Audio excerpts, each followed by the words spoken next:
ডিম মুরগির দাম কমতির বাজারে লোকসানে খামারি, কেজিতে ৩০ টাকা কমে ব্রয়লার বিক্রি, উৎপাদন বন্ধের হুঁশিয়ারি, চাহিদা যোগানের সঠিক হিসাব না থাকাকে দুষছে বিপিআইসিসি। এডিপি বাস্তবায়নে ধীরগতি, ৯ মাসে মাত্র ৩৭%, কোনো অর্থই ব্যয় করেনি দুদক। স্বাস্থ্য শিক্ষায় খরচ ২%, বিনিয়োগ কর্মসংস্থানে নেতিবাচক প্রভাব পড়ার শঙ্কা। শুল্ক যুদ্ধের মধ্যে যুক্তরাষ্ট্রের সঙ্গে সম্পর্ক রক্ষায় ধীরে চলার নীতিতে বাংলাদেশ ইতিবাচক হিসেবে দেখছেন বিশ্লেষক। ভারত পাকিস্তানে ভারসাম্য রক্ষার পরামর্শ।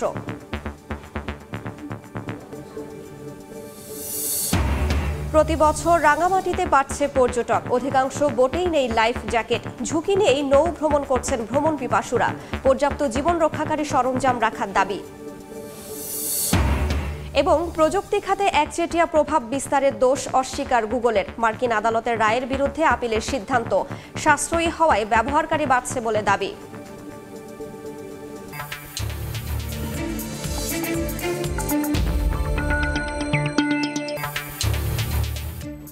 দেখছিলেন শিরোনাম। আমন্ত্রণ জানাচ্ছি দেশ ও দেশের বাইরের অর্থ বাণিজ্যের নানা খবর নিয়ে আমাদের নিয়মিত আয়োজন এ সময়ের বাণিজ্যে। আপনাদের সঙ্গে আছি আমি রাইসা জান্নাত। বাণিজ্য সংবাদের শুরুতেই রাজনীতি প্রসঙ্গ। জাতীয় সংসদ ভবনের এলডি হলে জাতীয় ঐক্যমত্য কমিশনের সঙ্গে বৈঠকে বসবে জাতীয় নাগরিক পার্টি। এই মুহূর্তে সংসদ ভবন এলাকায় আছেন সহকর্মী শাবাব ওয়াসি, সরাসরি যাচ্ছে তার কাছে।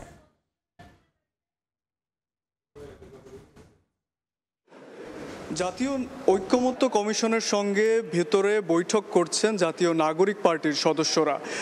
নাহিদ ইসলামের নেতৃত্বে ৮ সদস্যের প্রতিনিধি দল এই মুহূর্তে ভিতরে আছেন। আমরা দাঁড়িয়ে আছি ঠিক এলডি হলের সামনে, জাতীয় সংসদ ভবনের এলডি হলের সামনে আমরা দাঁড়িয়ে আছি এবং ভিতরের হলরুমে কিন্তু বৈঠক চলমান আছে।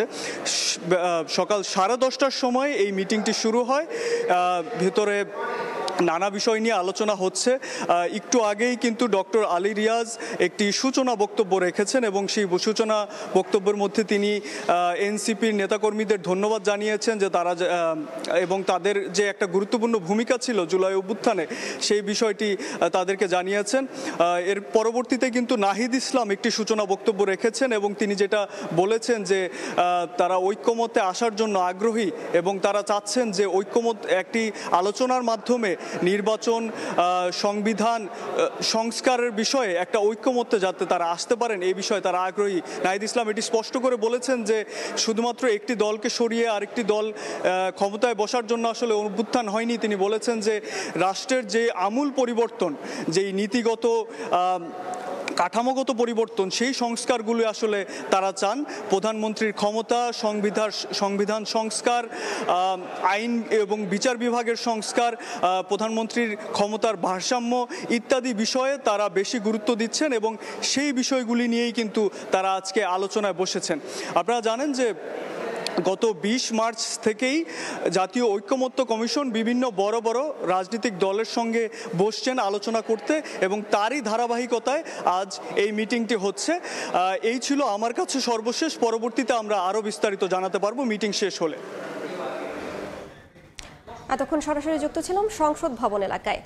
দর্শক, অর্থ বাণিজ্যের নানা খবরের পাশাপাশি আজ আমরা আলোচনা করব দেশের পোলট্রি খাতের বর্তমান অবস্থা নিয়ে। আর এ নিয়ে আলোচনার জন্য আমাদের সঙ্গে স্টুডিওতে আছেন প্রাণী সম্পদ অধিদপ্তরের উৎপাদন বিভাগের পরিচালক ডক্টর ABM খালিদুজ্জামান। এসবের বাণিজ্যে আপনাকে স্বাগত জানাচ্ছি। আপনার সঙ্গে আলোচনায় কিছুক্ষণ পরেই ফিরবো। তার আগে এ সংক্রান্ত আমাদের একটি প্রতিবেদন আছে, সেটি একটু আমরা দেখে আসতে চাই। ডিম মুরগির দাম কমতির বাজারে ক্রেতার স্বস্তি পেলেও কোণঠাসা অবস্থায় প্রান্তিক খামারিরা। উৎপাদন খরচের চেয়ে কেজিতে ২০ থেকে ৩০ টাকা কম দামে ব্রয়লার বিক্রি করতে হচ্ছে বলে দাবি তাদের। এ খাতের শীর্ষ সংগঠন বিপিআইসিসি বলছে চাহিদা যোগানের সঠিক হিসাব না থাকাই এ পরিস্থিতির কারণ। আর প্রাণী সম্পদ অধিদপ্তর বলছে ভোক্তা খামারের স্বার্থ রক্ষায় বিশেষ নজর রয়েছে তাদের। দামপট্টির বাজারে রাজধানীতে 1 কেজি ব্রয়লার মিলছে 160 থেকে 170 টাকায়। উচ্চ মূল্যের নিত্যপণ্যের বাজারে তাই মুরগি কিনে বেশ স্বস্তি পাচ্ছেন ক্রেতারা। গত সপ্তাহে দাম তুলে সপ্তাহে তার সাথে কম বিদায় কাস্টমারের চাহিদা একটু বেশি। এরকম যদি থাকে তাহলে জনসাধারণ কিনে খাইতে পারবে। তবে ক্রেতাদের এই স্বস্তিতে বড় সংকটে পড়তে যাচ্ছে মুরগির বাজার। জাতীয় এই ক্রীড়াবিদ ও পোল্ট্রি খাতের এই উদ্যোক্তার সঙ্গে কথা বলে মিলছে এমনই আভাস। তাদের দাবি, উৎপাদন খরচের বেশ কমে খামার থেকে মুরগি বিক্রি করতে বাধ্য হচ্ছেন তারা। এমন লোকসানের হিসাব টেনে বেশি দিন চলা সম্ভব নয় বলেও জানান তিনি। ব্রয়লারটা বিক্রি করতে হচ্ছে প্রতি কেজিতে 25 থেকে 30 টাকা লস, এবং হলো যে আপনার ডিম বিক্রি করতে হচ্ছে প্রতি ডিমে 2 টাকা থেকে 2.5 টাকা লস।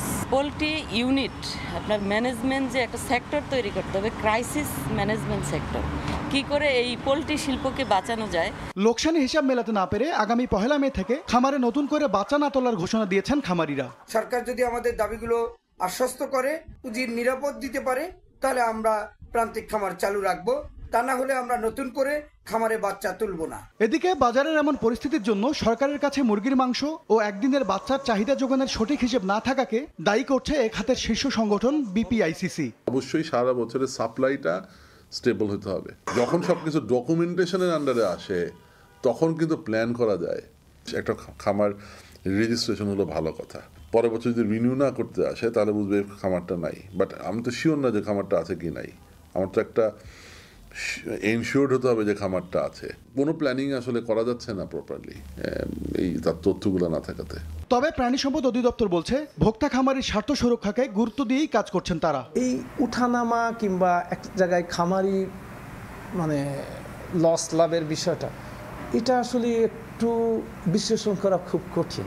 খামারি সাস্টেন করলেই বাজারে যে অস্থিরতাটা, এই জায়গাটায় আমরা মিনিমাইজ করতে পারবো। সুতরাং তখন যেটা হবে উইন উইন সিচুয়েশন, যে খামারিও লাভবান হবে, ভোক্তাও লাভবান হবে। এই জায়গাটা আমাদের বেশ গুরুত্ব সহকারে আমরা দেখার চেষ্টা করছি। গত বছর এ সময় রাজধানীর বাজারে 1 কেজি ব্রয়লার মুরগি বিক্রি হয়েছে 210 থেকে 230 টাকায়। বর্তমান মূল্যের চেয়ে যা 45 থেকে 60 টাকা বেশি। MS আরিফিন, সময় সংবাদ, ঢাকা। আমরা প্রতিবেদনটি দেখছিলাম, যেখানে দেখলাম যে উৎপাদন খরচের চেয়ে কম দামে ব্রয়লার বিক্রি হচ্ছে। এইটা আসলে কতটুকু নজরে আছে আপনাদের? খবরটা আমরাও জেনেছি। প্রাণী সম্পদ অধিদপ্তর আমরা বাজারের দিকে নিবিড়ভাবে পর্যবেক্ষণ করি। এটা কিছুটা সত্যি যে আমরা উৎপাদন খরচ যেটা উৎপাদক পর্যায়ে 10.5 টাকা বলেছিলাম, রমজানে অ্যাকচুয়ালি এক ডজন ডিমের দাম ছিল 115 থেকে 20 টাকা। এতে করে 50 পয়সা থেকে 75 পয়সা একটু কম। এখন কিন্তু আমার ডিমের দাম আজকে আমি যতটুকু জানি 120 টাকা থেকে 125 টাকা। তো বাজারে এই উৎপাদন খরচ এবং বাজার মূল্য, এটা তো চাহিদা সরবরাহের সাথে নির্ভর করে। আমরা জুলাই আগস্টে 2024 সালে যখন এক ডজন ডিমের দাম 156 থেকে 60 টাকা ছিল, তখন মৎস্য প্রাণী সম্পদ মন্ত্রণালয় এবং অধিদপ্তর আমরা উদ্যোগ নেই কীভাবে বাজারে ডিমের সরবরাহ বাড়ানো যায়, এবং সে অনুযায়ী কিন্তু খামারি অ্যাকচুয়ালি ডিম পাড়া মুরগি খামারে তোলে।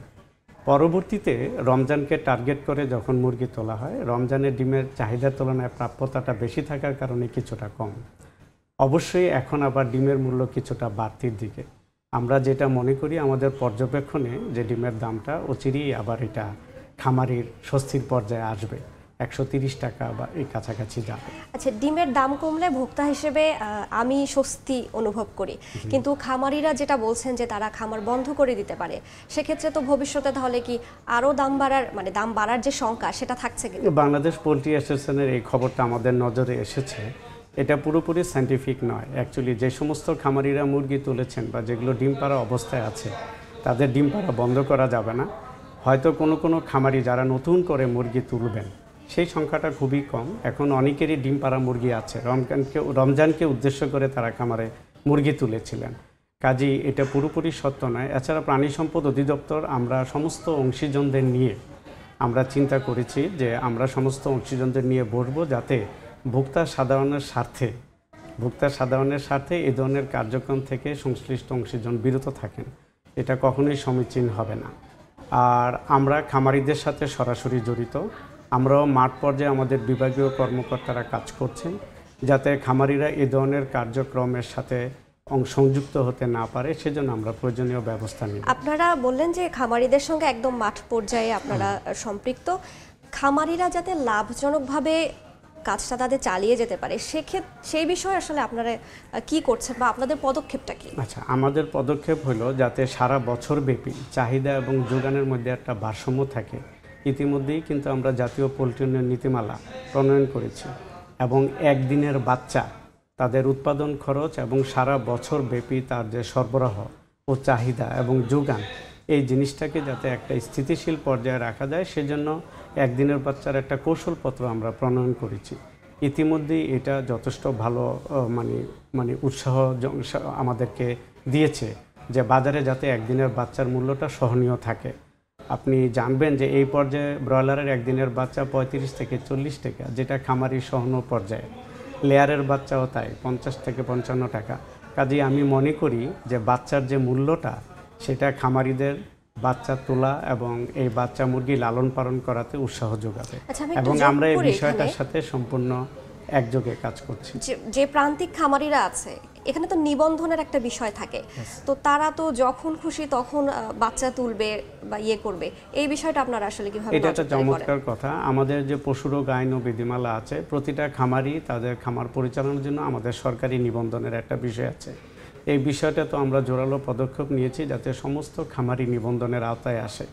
এতে করে আমি জানতে পারবো, প্রকৃতপক্ষেই জানতে পারবো কতজন খামারি আছে এবং কি পরিমাণ ডিম ও ব্রয়লার মার্কেটে আসবে, এটা এসকেলেশন করা সম্ভব হবে।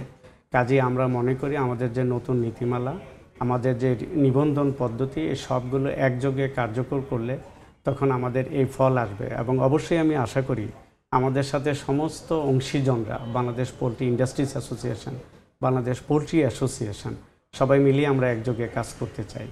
অংশীজনদের সহযোগিতা ছাড়া এটা করা খুব দুরূহ। এই যে অনেকদিন ধরেই পোলট্রি উন্নয়ন বোর্ড গঠনের একটা কথা শোনা যাচ্ছে, সেটার আসলে সে বিষয়ে ইতিমধ্যেই মৎস্য প্রাণী সম্পদ মন্ত্রণালয় এবং প্রাণী সম্পদ অধিদপ্তর আমাদের যে জাতীয় পোলট্রি উন্নয়ন নীতিমালা যেটা সংশোধিত আছে পর্যায়ে, সেখানে পোলট্রি উন্নয়ন বোর্ডের কথা বলা আছে এবং আমরা পোলট্রি উন্নয়ন বোর্ড গঠনের ব্যাপারেও মন্ত্রণালয় অচিরেই উদ্যোগ নেবে আশা করি। আচ্ছা, কন্ট্রাক্ট ফার্মিং, এটা নিয়ে যে প্রান্তিক যারা খামারি আছে তাদের একটা নেতিবাচক মনোভাব আছে, তো এই আপনারা আসলে এটাকে কি? আমরা বিষয়টা জানি। অ্যাকচুয়ালি বাংলাদেশ পোলট্রি অ্যাসোসিয়েশন যে দাবিগুলো তুলেছে তার অনেকগুলোর সাথেই কিন্তু আমরা অ্যালাইন করে আমরা সহমত হয়ে কাজ করতেছি। পোলট্রি উন্নয়ন নীতিমালার কথা বললাম, ইভেন ওই নীতিমালাতেও কিন্তু কন্ট্রাক্ট ফার্মারদেরকে রেগুলেশনের বিষয়ে, কন্ট্রাক্ট ফার্মারি কতজন কন্ট্রাক্ট খামারি, ওনার উৎপাদনের কত পার্সেন্ট উনি খামারি নিজে কন্ট্রাক্ট খামার হিসাবে বড় বড় খামারগুলো তাদের সাথে কাজ করতে পারবে, সে বিষয়ে সুনির্দিষ্ট পদক্ষেপের কথা বলা আছে।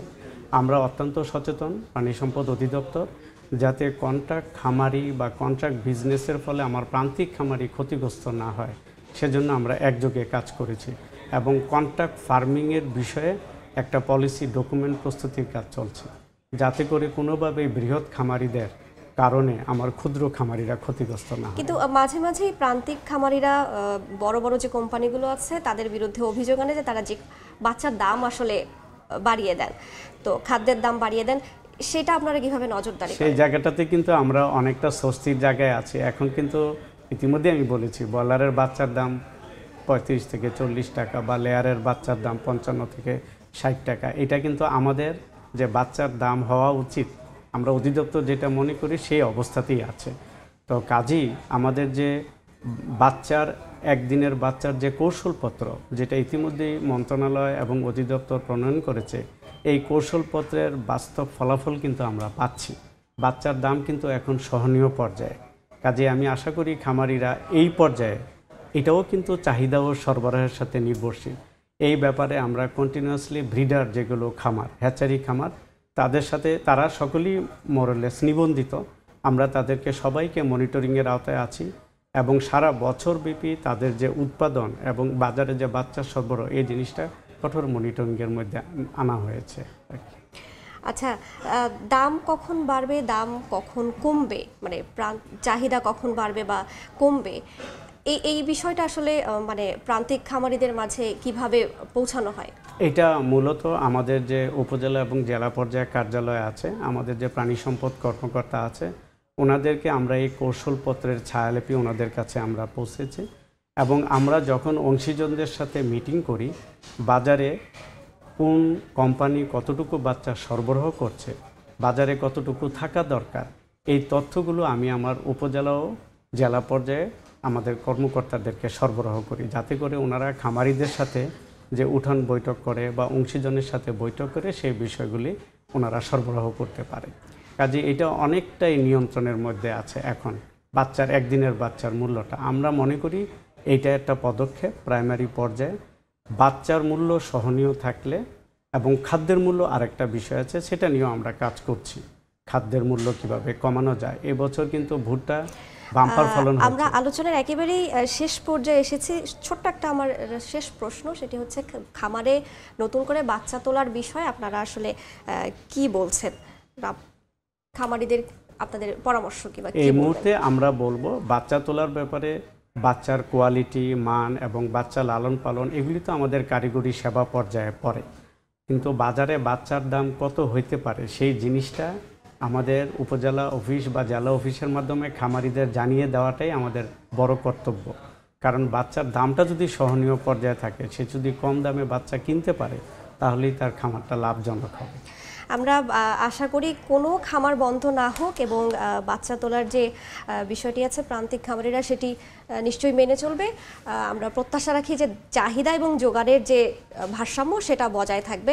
আপনাকে আমাদের সঙ্গে যুক্ত হওয়ার জন্য, স্টুডিওতে আসার জন্য অসংখ্য ধন্যবাদ। আমি আপনার সাথে সম্পূর্ণ একমত। আমরাও সকল অংশীজনের সাথে একযোগে কাজ করতে চাই যাতে চাহিদা ও যোগানের সরবরাহ ঠিক থাকে এবং বাজারে ডিম ও ব্রয়লারের মূল্য স্থিতিশীল থাকে।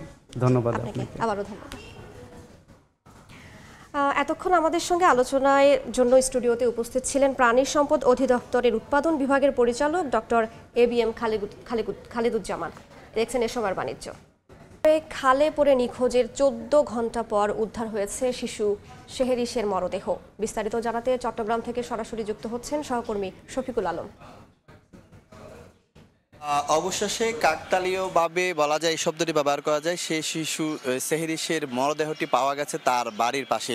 কারণ গতকাল সেটি নিখোঁজ হয়েছিল তার বাড়ি থেকে প্রায় 4 থেকে 5 কিলোমিটার দূরে কাপাসগোলা চকবাজার যে হিজড়াখানে, সেখান থেকে সেই লাশটি আজকে এই 1 ঘন্টা আগে 45 মিনিট আগে এই জায়গা থেকে কিন্তু এই লাশটি উদ্ধার করা হয় এবং এর পাশে কিন্তু তার বাড়ি, অর্থাৎ এটাকে সুটকিপল্লী বলা হয় এবং এটি চাকতাই খালের মাথা বলা হচ্ছে। এখান থেকে তার মরদেহটি উদ্ধার করে, অর্থাৎ সবুজ নামে এক ব্যক্তি সেই প্রথমে তার হাত দেখতে পায়, পরবর্তীতে তার শরীর দেখে সেটি নিশ্চিত হয়েছে যে সেই শিশুর শরীর। পরবর্তীতে আরো 2-1 মিলে সেই মরদেহটি উদ্ধার করে তার পরিবারের কাছে ফিরিয়ে দিয়েছে। এখন সে পরিবারের কাছে, তার মা বাবার কাছে তার মরদেহটি রয়েছে। হয়তো আইনি প্রক্রিয়া শেষে পরবর্তী যা করা সেটি করা হবে।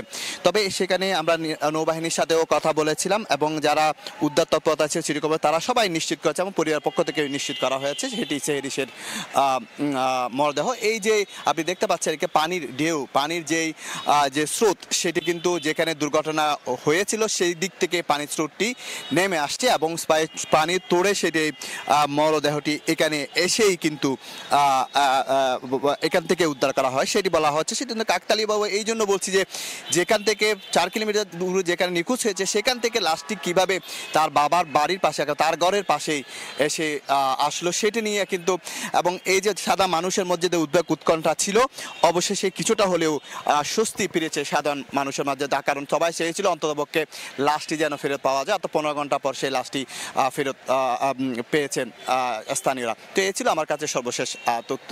বাণিজ্য একদম ফ্রেশ বিশ্বমানের প্রযুক্তির সকল সুবিধা নিয়ে ভালো থাকুন আপনিও। কঙ্কা। যুক্তরাষ্ট্র ছাড়াও প্রতিবেশী দেশগুলোর সঙ্গে কূটনৈতিক সম্পর্ক জোরদারে সঠিক পথেই হাঁটছে অন্তর্বর্তী সরকার, এমনটাই বলছেন বিশেষজ্ঞরা। মার্কিন ও পাকিস্তানি কূটনীতিকদের সফর সহ সাম্প্রতিক বিভিন্ন ইস্যুতে পররাষ্ট্র মন্ত্রণালয়ের ধীরে চলো নীতি অব্যাহত রাখার পরামর্শ তাদের। বলছেন ভারত ও পাকিস্তানের সঙ্গে ভারসাম্যপূর্ণ সম্পর্ক স্থাপন করতে পারলে তা ভবিষ্যতের জন্য ফলপ্রসূ হবে। জুম্মান সাদিক জ্যাভলিনের রিপোর্ট। গত সপ্তাহের শেষ ভাগে 3 দিনের সফরে ঢাকায় আসেন 2 মার্কিন উপসহকারী পররাষ্ট্রমন্ত্রী নিকোল জুলিক ও অ্যান্ড্রু হেরাপ। সচিব পর্যায়ের বৈঠকের পাশাপাশি উচ্চ প্রতিনিধি, পররাষ্ট্র উপদেষ্টা ও প্রধান উপদেষ্টার সঙ্গে সাক্ষাৎ করেন এই মার্কিন প্রতিনিধি দল। দ্বিতীয় মেয়াদে ট্রাম্প প্রশাসনের পক্ষ থেকে বাংলাদেশে এটিই প্রথম সফর, তাই এই সফরকে বিশেষ গুরুত্ব দিয়েছে উভয় পক্ষ।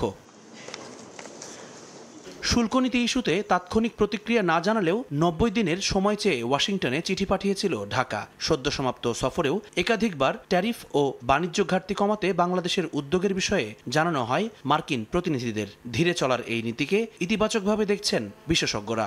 বাংলাদেশ যখন একটা প্রস্তাব রাখছে মার্কিন যুক্তরাষ্ট্রের কাছে, সেটা আমরা দেখছি যে তাৎক্ষণিকভাবে সেটাকে নাকচ করে দেওয়া হয়নি। কাজেই মার্কিন যুক্তরাষ্ট্রে আমাদের যে দূতাবাস আছে, আমাদের পার্মানেন্ট মিশন আছে, তাদের মাধ্যমে সেই আলাপটা চালিয়ে যাওয়ার, কূটনৈতিক আলাপ চালিয়ে যাওয়ার একটা প্রয়োজনীয়তা থাকবে। আমাদের প্রধান উপদেষ্টা মহোদয় বলেছেন যে সকলের সাথে আমরা সমতা এবং মর্যাদার ভিত্তিতে সম্পর্ক চালিয়ে যেতে আগ্রহী। 5 আগস্টের পর বাংলাদেশের সঙ্গে সম্পর্ক জোরদারে বেশ আগ্রহী ভূমিকায় পাকিস্তান। বুধবার 15 বছর পর দ্বিপাক্ষিক বৈঠকে বসে দুই দেশের পররাষ্ট্র সচিব। কূটনৈতিক সম্পর্কের পাশাপাশি বাণিজ্যিক, শিক্ষা, কৃষি ও সাংস্কৃতিক যোগাযোগে মনোযোগ প্রতিবেশীদের। তবে পাকিস্তানের সঙ্গে ঘনিষ্ঠতা কি ভারতের সঙ্গে চলমান টানাপোড়েনে প্রভাব ফেলবে? বিশেষজ্ঞদের পরামর্শ, দুই প্রতিবেশীর মধ্যে ভারসাম্যপূর্ণ সম্পর্ক বজায় রেখেই নিজেদের স্বার্থ রক্ষা করতে হবে। আমাদের জাতীয় স্বার্থের আলোকেই আমরা সম্পর্ক পরিচালনা করতে হবে এবং সেখানে ভারতের সাথে যেহেতু নিকট প্রতিবেশী, তার সাথেও আমার সে বিবেচনা রেখেই আমার কাজটা করতে হবে। দুই দেশের সাথেই অন্তর্বর্তীকালীন সরকার একটা সম্পর্ক তৈরি রাখতে পারে এবং যেটা বাংলাদেশের স্বার্থ রক্ষা করে, আবার ওই দেশ দুটোরও স্বার্থ সেখানে ক্ষুণ্ণ হয় না। সেটা কিন্তু ভবিষ্যতে আমাদের ফরেন পলিসির দিক থেকে একটা দিক নির্দেশনা দেবে। এছাড়াও মিয়ানমার সহ দক্ষিণ এশিয়ার সব দেশের সঙ্গে সম্পর্ক উন্নয়নে বাংলাদেশের অগ্রণী ভূমিকা ভবিষ্যতে ইতিবাচক ফল দেবে বলেও মনে করেন বিশেষজ্ঞরা। জুম্মান সাদিক, জ্যাভলিন, সময় সংবাদ, ঢাকা। দেখছেন এ সময়ের বাণিজ্য।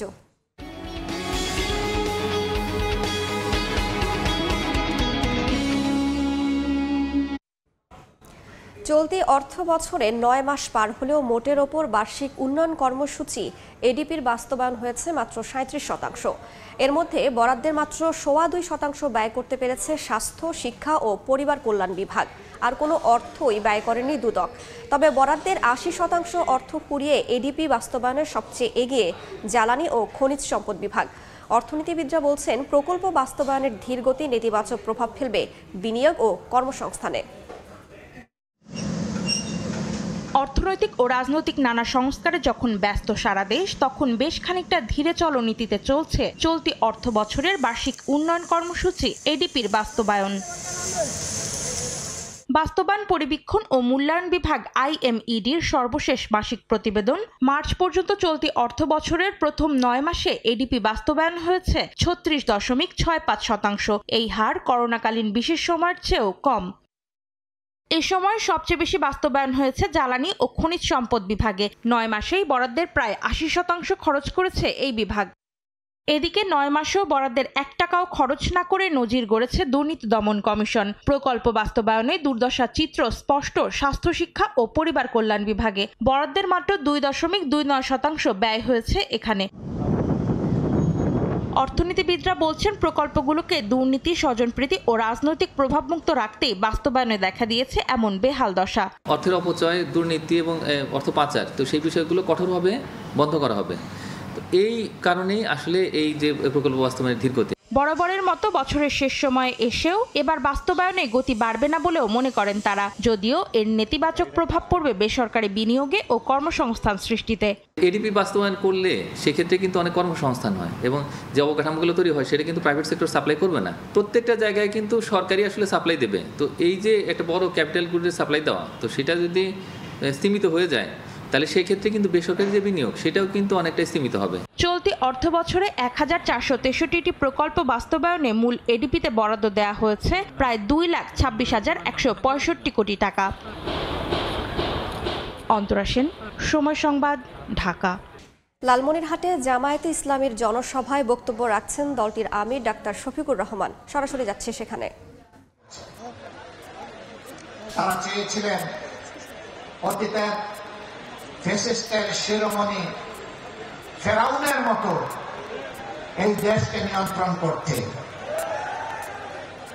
আল্লাহ যেভাবে ফেরাউনদের অতীতে বিদায় দিয়েছেন, এদেশেও ফেসিবাদের ধারক বাহক যারা ছিল তারা অপমানজনকভাবে বিদায় নিয়েছে। এমনকি যাওয়ার সময় নিজের সহকর্মীদেরকেও বলে যেতে পারেনি যে আমি অন্য জায়গায় চলে যাচ্ছে। তারা আক্ষেপ করে বলেছে এমন একটি দল করলাম, নিরাপদে তিনি চলে গেলেন, কিন্তু আমাদের কি হবে তা বলে গেলেন না। এমন রাজনীতি বড় লজ্জার রাজনীতি। এই দল যারা করতেন, সরকারের ইশারা ইঙ্গিতে যারা মানুষের উপর জুলুম করেছেন, আশা করি তারা এখন বুঝতে পেরেছেন জনগণের বিপক্ষে দাঁড়িয়ে কখনো কেউ পার পায় না। আপনারা জানেন এই সরকার ক্ষমতায় আসার পরে এদেশের 18 কোটি মানুষের উপরেই তাণ্ডব চালিয়েছিল। শুরু করেছিল জামাতে ইসলামীকে দিয়ে, তার আগে শুরু করেছিল সেনাবাহিনীকে দিয়ে, শেষ করেছে জামাতে ইসলামীকে দিয়ে। শুরু করেছে নেতৃবৃন্দের বিরুদ্ধে মিথ্যা মামলা দিয়ে, বন্দী করে, বিচারের নামে তামসা করে হত্যা করার মধ্য দিয়ে, আর শেষ করেছে জামাতে ইসলামীকে নিষিদ্ধ ঘোষণা করে। আজকে বাংলাদেশ দেখছেন এ সময় বাণিজ্য।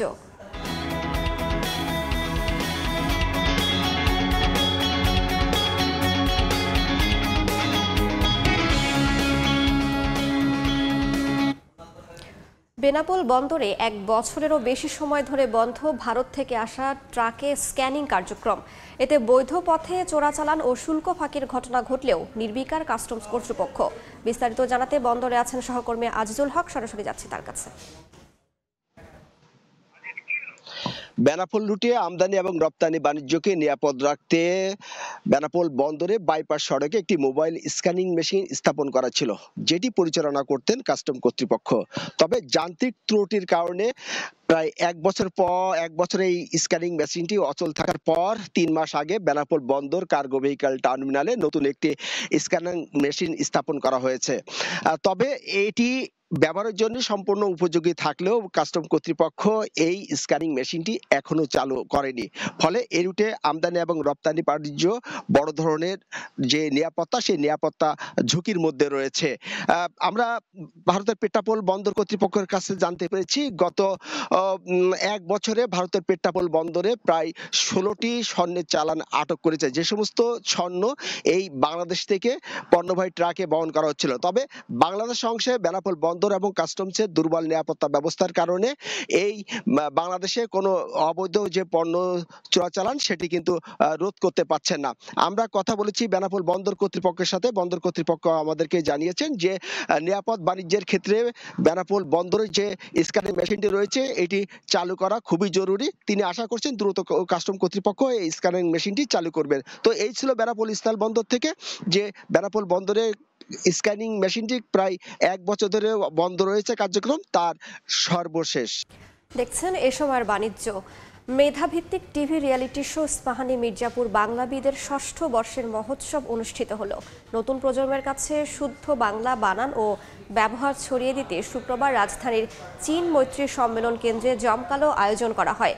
এতে শুদ্ধ বাংলা ভাষার ব্যবহার, বানান চর্চা, শুদ্ধ উচ্চারণ ও ব্যাকরণের সঠিক প্রয়োগের মাধ্যমে ভিন্ন ভিন্ন পর্যায়ের শেষে চূড়ান্ত প্রতিযোগীদের নির্ধারণ করা হয়।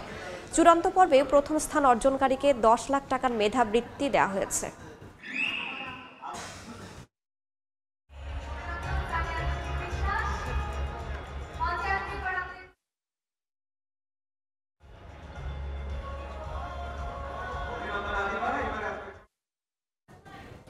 নিম্নমুখী প্রবণতা কাটিয়ে বিশ্ববাজারে ঊর্ধ্বমুখী ক্রিপ্টোকারেন্সি বিটকয়েনের দাম বাড়ছে, ইথার সহ অন্যান্য ভার্চুয়াল মুদ্রার দামও। বিশ্ববাজারে বাড়ছে ভার্চুয়াল মুদ্রা বিটকয়েনের দাম। ট্রেডিং ইকোনমিক্সের তথ্য বলছে 0.60% বেড়ে শনিবার প্রতিটি বিটকয়েনের দাম $84,977 দাঁড়িয়েছে। তবে 1 মাসে ভার্চুয়াল মুদ্রাটির দাম কমেছে 0.92%। বাড়ছে ইথারের দামও। শুক্রবার নিম্নমুখী থাকলেও একদিনের ব্যবধানে এটির দাম 0.68% বেড়ে প্রতিটির দাম দাঁড়িয়েছে $1,599। মাস ব্যবধানে এই মুদ্রাটির দাম কমেছে 19.31%।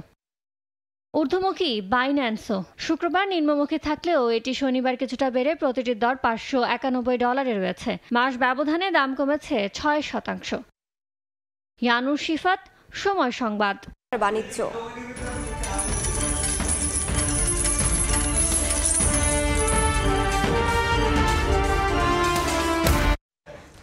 প্রযুক্তি খাতে একচেটিয়া প্রভাব বিস্তারের দোষ অস্বীকার করেছে গুগল। প্রতিষ্ঠানটির দাবি, তাদের প্রযুক্তি সহজ, সাশ্রয়ী এবং কার্যকর হওয়ায় ব্যবহারকারীদের মধ্যে বেশি অগ্রাধিকার পাচ্ছে।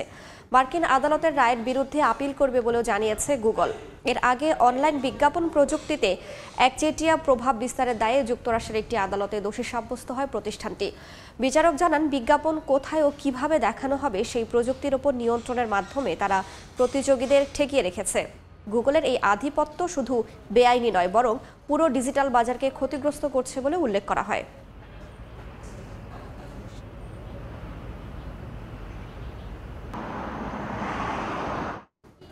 এই ছিল এ সময়ের বাণিজ্যের। সঙ্গেই থাকুন সময়।